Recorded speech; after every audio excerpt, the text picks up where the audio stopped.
Poor people who have dated rich people, what did you learn? My boyfriend was born into third-generational wealth. Meanwhile, I grew up in Tent City on Skid Row. I still don't know who my parents are or what they look like. But with the help of a few right turns in life, I managed to work my way up at a door-to-door sales job and rent my first apartment. My boyfriend was actually the first one to approach me in my local Starbucks. He smelled like Tom Ford cologne, wore an expensive suit, gold watch, very put together. I honestly expected us not to get along because of how obviously different our backgrounds were. But we yapped for almost an hour straight, and he even made me laugh. Not the forced smile laugh, but a real wholesome one. After that, we went on more dates, and I slowly found myself falling in love. I tried to savor every moment we shared, because I assumed when I told him about my upbringing and my lack of formal education, he would instantly turn his nose, but he didn't. Wow, so you really worked your way up. You know, that's really impressive. I didn't detect any hint of untruthfulness or entitlement in his voice. Instantly, my walls went down. I was ready to marry that man. From there, I started accepting his invites to his lavish parties and high society events. It was like a whole new world. Parents were genuinely stressing about whether they should pay for their kids to attend Yale or Harvard. Others were discussing the pros and cons of going to Santorini or the Canary Islands for summer. I knew that none of them would even be able to fathom the fact that I practically spent my entire childhood daydreaming about having enough food to eat, debating whether I should skip lunch or if I should skip dinner. Needless to say, I had no contribution to their discussions until the topic of politics came up. There was a very heated conversation going on at the other end of the table. Suddenly, the woman very loudly exclaimed, "Ugh, public schools shouldn't even exist. If you can't afford real education,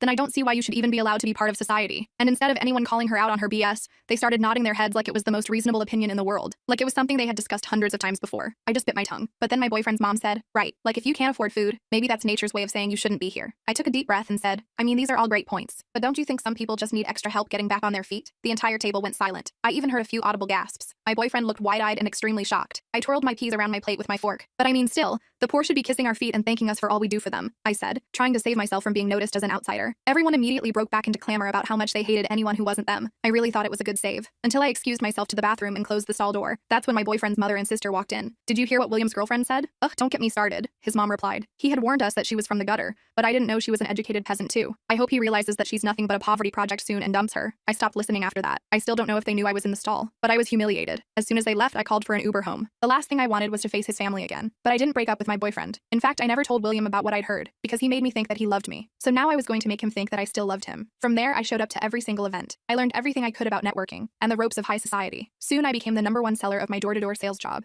and was on track to earning 6 figures a year. I was making the company so much money that they even planned an event just to honor me. Nothing as lavish as the ones my boyfriend attended, but still a pretty big deal. So I invited William and insisted that his entire family come. I also may have lied about it being a red carpet and black tie event. The feeling of me getting on stage was exhilarating, and made even better by the fact that whenever I looked over at my boyfriend and his family, they looked disgusted. They spent the entire evening fake smiling and whispering to each other. I was on the way home when I got the call. My boyfriend had broken up with me. His excuse? Things just weren't the same anymore. I laughed, and our conversation only lasted 2 minutes. I was satisfied that I had made the most of the situation and was ready to leave it in the past. But apparently, William was not, because he never expected me to be completely fine with him leaving. And it wasn't long before he taught me exactly what secrets rich people are hiding. The rest of the story is on my channel and linked below.